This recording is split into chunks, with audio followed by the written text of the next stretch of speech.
Well, it's summertime, but the school year is about to begin. And in fact, there are new challenges that parents need to be aware of. New challenges coming from different states that will often impact other states and children in public education. We know there's things that are going to be happening in California. In fact, there's legislation that's going to be impacting potentially our public schools. And we're going to talk about that in the second half of the show. But lest us ever forget that there are other states outside of California that are also making major challenges to religious freedom, parents' rights, the sanctity of human life. And one of those other states that we watch very carefully here at the Pacific Justice Institute is the state of Washington. We have with us on the show to talk about this the head of the Family Policy Institute for the state of Washington, Chris Plante. Chris, welcome to the program. Good morning. How are you? I'm doing just great, Chris. Now, the institute that you're with. It's a pro-family public policy organization, correct? Sure. Family Policy Institute of Washington is one of the 30 family policy councils around the country. We focus on life, marriage and family, religious liberties, parental rights, and now also Christian social justice. Okay, interesting. And Christian social justice. Okay, let's talk about Christian social justice, because often when I hear the word social justice, it's used as this kind of nebulous term to justify all kinds of things, make people feel guilty for the fact that they have a house and people in third world countries don't, or it's used in the context of trying to justify the redistribution of wealth so that we have a socialist society and everyone is on the same, footing economically. What do you mean by the term Christian social justice? That's a great question. And all of those things that pop in your head, are right when we hear social justice. But when we modify it with the word Christian, we're talking about caring for the least of those amongst us, caring for the widow, for the orphan, for the foreigner, but doing it in a biblical way, a way that not only cares for their immediate need, but produces within them the virtues to be strengthened and to grow and to become self-sufficient. Too often, social justice is just writing a check, as you said, the feeling of guilt and redistribution of wealth. But that is not biblical. When we talk about Christian social justice, we're talking about inculcating in the individual not only their immediate need, but that turning them to Christ primarily, so that those inner virtues of family, of hard work, of parenthood are there for them to not only grow, but to care for those around them. Okay, now how are you furthering Christian social justice there in the state of Washington? What are you vying to accomplish to do that? Well, one of the first things FPIW is undertaking is really an understanding that faith must come first in all of our policies and all of the efforts that we do, and evangelization must come first, that people need to hear the saving gospel of Christ. But beyond that, as we look at all of our policies, when we look at things like homelessness, or we look at our political interventions and candidates, or we evaluate partners, we always look to them to see, are they taking this from a Christian standpoint, or are they, as you said, simply trying to redistribute wealth?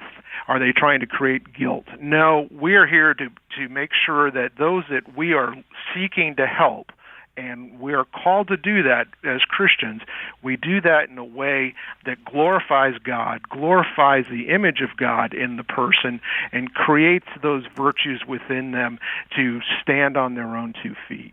Okay, and I guess to do that, you have to have church involvement, ministries working together in a cohesive way. Do you see that taking place more in the state of Washington? It's beginning to take place. There was a strong church involvement with the work of Family Policy Institute of Washington historically going back to 2012 when we had a marriage referendum on the ballot. But as we've seen in many parts of the country, the church has somewhat retreated from partnering in things like policy. But here in Washington, there is a growing understanding that churches need to work with groups like FPIW for educational purposes, for teamwork purposes, and to primarily and first and foremost bring the gospel, the saving gospel of Jesus Christ, to all of those that we work with. Yeah, I'm really glad you say that because I think it's good for, and important for Christians to be educated, for them to be involved, for them to vote. I mean, as far as I'm concerned, voting is a part of our testimony as real believers. If a church is truly filled with the love of Christ, it's going to care about people outside their church walls. And if they really care about people outside their church walls, they're going to vote.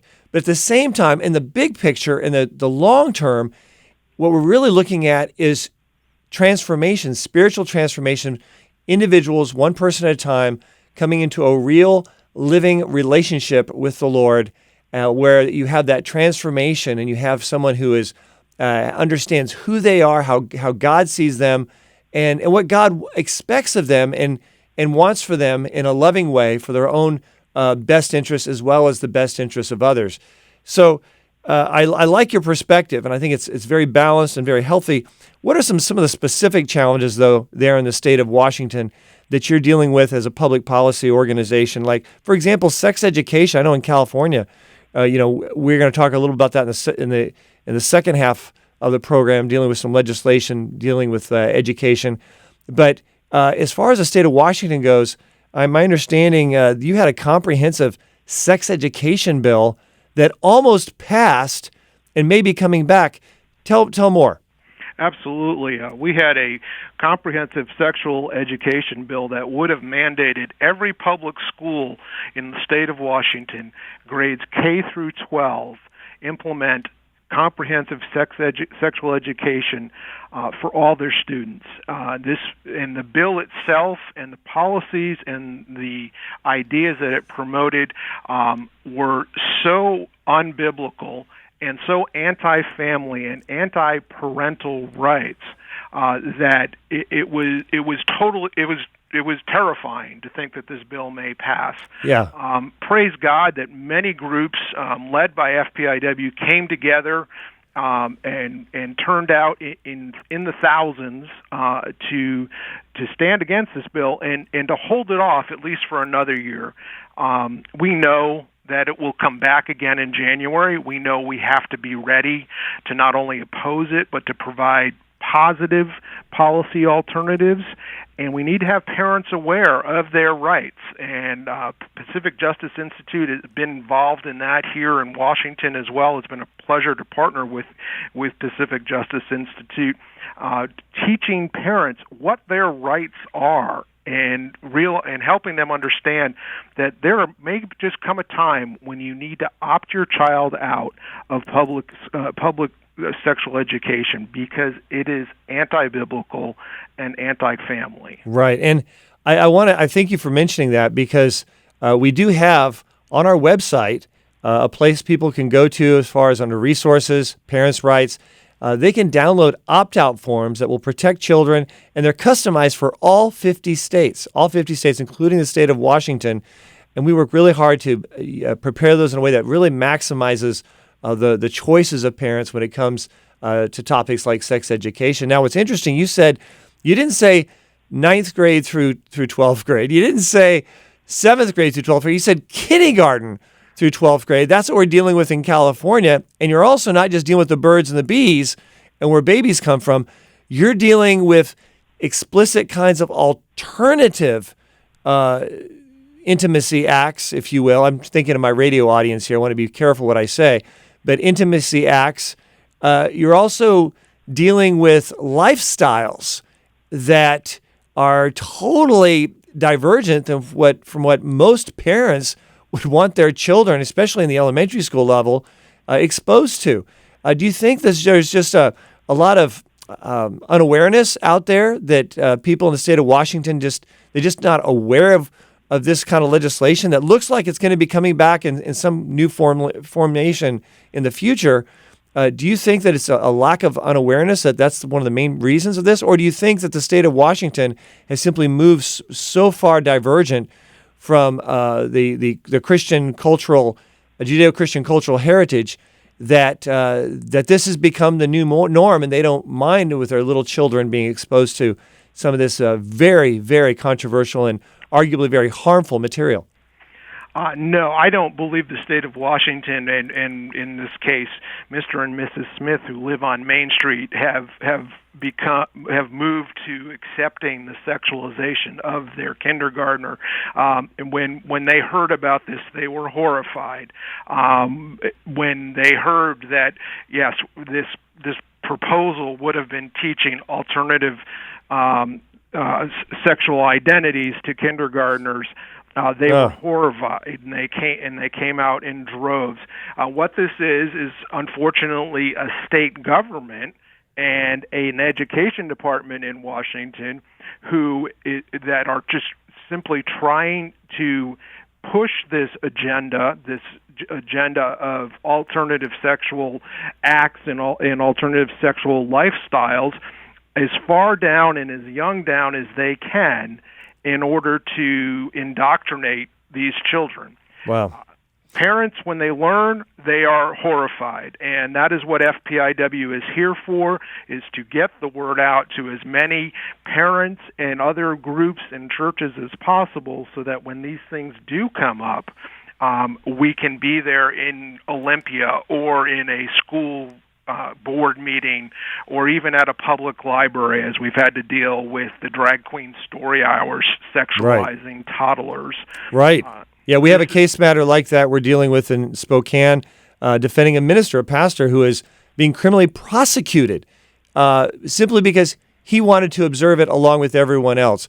I will just say, Chris Plante, we're running out of time, but I just wanted to say that we at Pacific Justice Institute counted a privilege to work with your organization and others there in the state of Washington. We have, Jorge Ramos, who heads up our office there for the Pacific Justice Institute there in the Seattle area. And I want you to know that we are behind you. Keep up the great work. And we look forward to working together with you to defend family, defend faith, and defend religious freedom and the sanctity of human life, as those are under attack in extreme ways there in the state of Washington. Keep up the great work. Thank you very much, and I appreciate the time and your partnership. Thank you.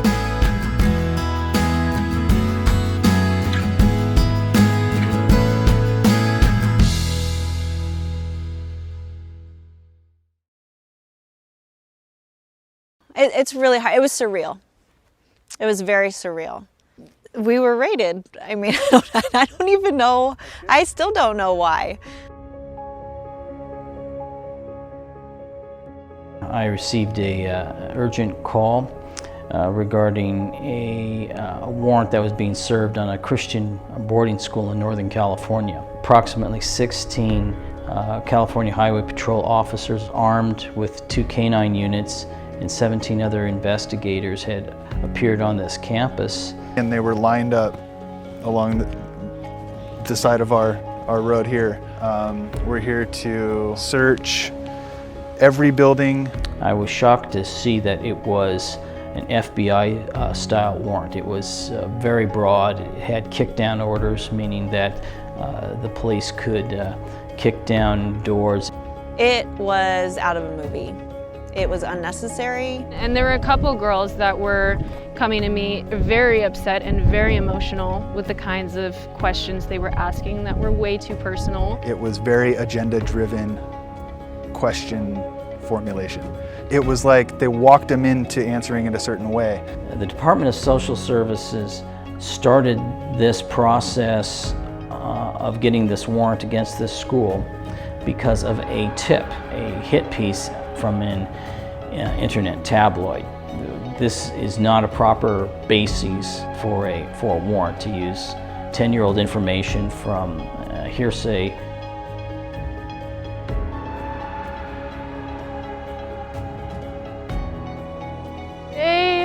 drove up to the front entrance and then came up to the office. Our office manager and human resources has staff files. They had access to those. In the back is our student file room. The files that they were going through were student records, student transcripts, cumulative files, family history, vaccination records. It's pretty invasive.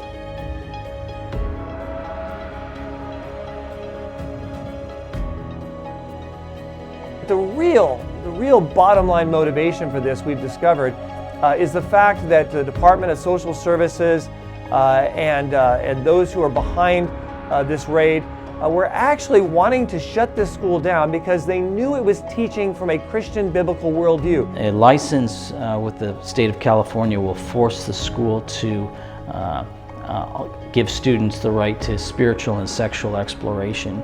And that's something that a Christian school can't do. It's something that the parents who have enrolled their children in that school would not be in favor of.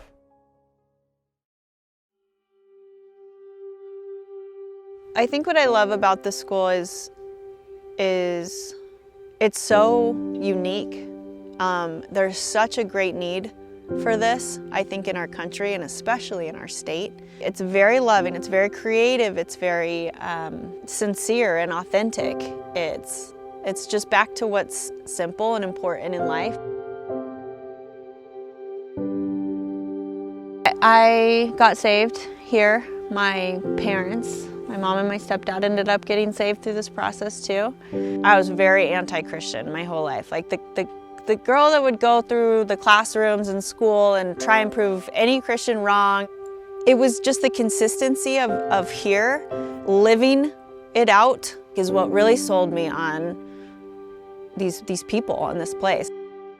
We want to have a little bit of everything. There's not one shoe fits all for any kid, right? And we have this smorgasbord of people here with different talents, and we'd like to just utilize everything to give them the most optimal experience that we can provide. The typical child that comes here, young one, is that of all teenagers, they got a little bit of rebellion in them. They've made wrong choices. In those choices, there's repercussions, but by coming to the school, they begin to learn what their choices can do if they make the right choice. And to be here on Parents' Day, when the parents come to see them and see the changes in their children, to meet some of the parents, to see the tears on their face when they see their son or daughter have accepted Jesus and they're different, it makes the time and what the school do here special. Everything that's written into the fabric of this school and this ministry and its goals is good. And to have little things be twisted and be made to look bad, that's a tough one to swallow, especially when it comes from agencies that should be trusted. You may have children in a private Christian school, or you may know people who have children in a private Christian school. This case law is the foundation that defends private Christian schools, period. That's how important this is. In fact, they could even stretch this to challenge the rights of parents with regards to homeschooling as well. Thank you for those of you who decide to be a part of our team in helping us in this very important hour in defense of freedom.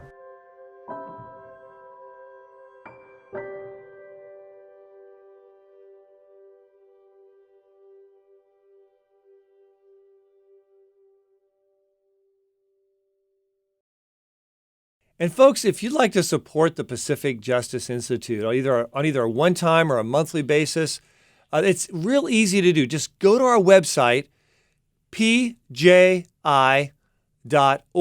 That's P for Pacific, J for Justice, I for Institute.org. And there you can also sign up to get our Legal Insider newsletter. It's really important. It gives you updates every week, a short emailed update on what's taking place and often what we need prayer for. Also, you can download resources like the book that we have. It's called Reclaim Your School, Strategies to Practically and Legally Evangelize Public Schools. You know, you hear us talk about the struggles regarding public schools. We're about to interview one of our attorneys talking about one of the latest struggles dealing with public schools. But we need to know there's positive, proactive things you can do right now and make a real difference, just go to our website, download this free book. It's called Reclaim Your School. You'll find it very helpful. And of course, we have many other resources as well. Feel free to take advantage of those as well. All of this is without charge. All of our services without charge. And a special thanks to those of you out there who don't just watch what we're doing, but you pray for us. And many of you also financially support us. And that's how we're able to do all this work without charge. So kudos to all of you out there who are a part of the team.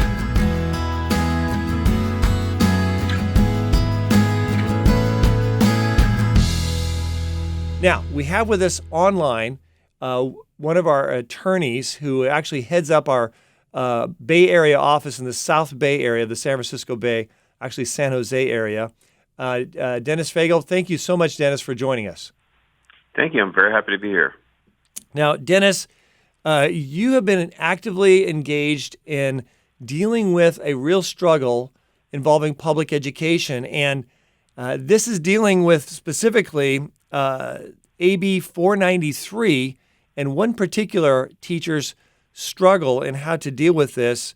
Give us a background about this first grade teacher and how we're helping her oppose this very serious assault on our public schools. Well, there's a public first grade teacher, as you mentioned, up here in Northern California. Her name is Rachel Olson, and she was forced at her school to attend an LGBTQ training provided by a group called Queerly Elementary. And it offended her in a way that it made her active to try to oppose the requirements or the proposed requirements to have them attend such trainings. Okay, now this training, Dennis, was it objectively done and talking about the law and harassment and things like that, or did it have an agenda that was highly offensive to the wide diversity of teachers with different perspectives, including religious convictions? Oh, it was definitely it definitely had an agenda, and let me explain what particularly bothered Rachel. The person who gave the training, first of all, said that you have to comply because this is the law, which is not true. There is no law requiring this kind of training or doing the things that they were saying. But it was things like not addressing the class as boys and girls, not promoting gender-specific clothing or uniforms, giving access to whichever bathroom they were comfortable in, depending on how they identified, using gender pronouns. And it offended her sensibilities, first as a teacher of first graders, and then secondly, she's a Catholic, and it goes against her deeply held faith, and she felt like she was being discriminated against rather than being told to, quote unquote, tolerate LGBTQ. Yeah. Yeah. You know what bothers me about this, Dennis? It's the fact that these teachers, instead of leaving these kids alone, they're being trained to actively coerce, indoctrinate these kids by leading them to act out possible confusions they have. I know someone from the other perspective, and this person told me that and acknowledged that over 70% of the children at the elementary school level, and that's what we're talking about here, at the elementary school level, over 70% of them who have gender identity dysphoria, who actually have this mental condition, over 70% will work through it and not have this dysphoria if just left alone by the time they reach adolescence, if just left alone. Instead, here we have this far, radical group coming in, telling teachers not to just leave the kids alone, but actually to nurture the confusion, nurture the dysphoria by suggesting these kids a boy should go to the girls' bathroom. If you feel like you want to be a girl, go to the girls' bathroom. And then also not being able to say boys and girls. They're just what are they supposed to say? generic, neutral pupils? I mean, what are they supposed to? I think that is bad because children actually are thriving for affirmation and solidification of gender identity from 18 months all the way on. It seems like they're just making it more difficult for boys and girls to be boys and girls. It's quite alarming, and you're absolutely right. And what's troubling here also is that what this stems from is this bill in California, AB 493. Okay, tell us about that. Yeah, so AB 493 is a bill that has gone through the Assembly, and it's in front of the Senate right now. And what it does basically is it requires, and here's the key, it requires public junior high and high school teachers to receive training on LGBTQ, sexual orientation and identity. Now, what's happening, though, is that groups like Queerly Elementary is using this, jumping the gun before it's even law, and going to grade school and middle school, saying that you have to receive this training, otherwise you can be in violation of the law, which is completely false. Right now, so yes. Now, this organization, Dennis, I want to make sure people understand. It's what's it called again? Queerly Elementary. Queerly Elementary. So, yeah. Okay, they're very upfront then about what they're trying to do. Okay, but it's they're trying to give us false impression that this is mandated by law when in reality it's not, and it's not just middle school; it's all the way down to the first grade level, kindergarten level, and we're seeing this up and down the state of California. That's their agenda. So how are we helping her right now? What are we doing, Dennis, at the Pacific Justice Institute? She reached out to Pacific Justice Institute to ask to get some clarification on whether this was in fact the law, how it intersects or conflicts with her First Amendment rights. She feels like she's being, compelled to adhere to this, to what they're training her to do against her First Amendment freedom. I talked to her, I consulted her, and what she has done is she's used some of the information that we discussed, and she's been in front of her school board and spoke to them at a public hearing to speak out against this. And then most recently, she was in front of the state Senate to speak out against this as well. Oh, so she's been quite active, and I just have the utmost admiration and respect for her for doing so. Yeah, that's fantastic. And I know, she's not the first teacher to have issues of conscience and conviction about being told that if there's a girl who decides she wants to be a boy or be called a boy, that there's a issue of conscience there because she doesn't want to affirm a lie and say he when it's actually a she. As a condition of her employment, she shouldn't have to go along and participate and affirm the dysphoria against her conscience, calling a child something that she knows is not true, much less is not helpful. So I think it's really important. I know there's even been teachers and others who've said, look, I'll just say their first name. And the feedback that they've received from administration has been at times, oh, no, that's not good enough. You have to say the pronoun, you have to say he, and not just say their name. You have to say he, even though it's actually a girl who has confusion. And the sad thing is, in California, folks, we need to be aware that, states like California, they allow this to happen without even parents being notified about it. Sometimes you may have a couple that's, wanting to push this for some reason, and we'll just sort of leave it at that. But oftentimes, parents don't even know what's happening, and this is something that's very serious because the average child who solidifies this dysphoria and in through adolescence, they will not live to see their 30th birthday. Suicide and depression is that high, and it doesn't matter, even if they're living in a, quote, friendly, accepting, affirming community, it's still the same suicide rate. And parents, it's like giving a child something toxic or giving him cancer. It's even worse because cancer has a higher cure rate now than that. So, and then not even knowing about it. So I think this is really serious when you have a teacher like this that we're defending that we're going to bat for, trying to empower. I think it's really important. Dennis, if parents have, or parents or teachers need assistance in this area, what should they do? Where should they go? Well, they can reach out directly to their state senator. That's what our teacher Rachel is suggesting, and other teachers like her. Alternatively, feel free to contact us at PJI, and we'll be happy to help you out however we can, or direct you to your state senator or some other organization that can help. And we have wonderful resources out there, folks, too. We have, like I mentioned earlier, the free book you can download called Reclaim Your School, Strategies to Practically and Legally Evangelize Public Schools on the Proactive. And there's a whole chapter for teachers, parents, students. We also have a booklet, Student and Teacher Rights in Public Education. Some really great resources, as well as our free legal counsel and possible representation. We do all our work without charge. And once again, a big thank you to those out there who support the work of the Pacific Justice Institute. Thank you very much, Dennis. Keep up the great work, and let's all pray for that teacher as she stands up for what she knows is right.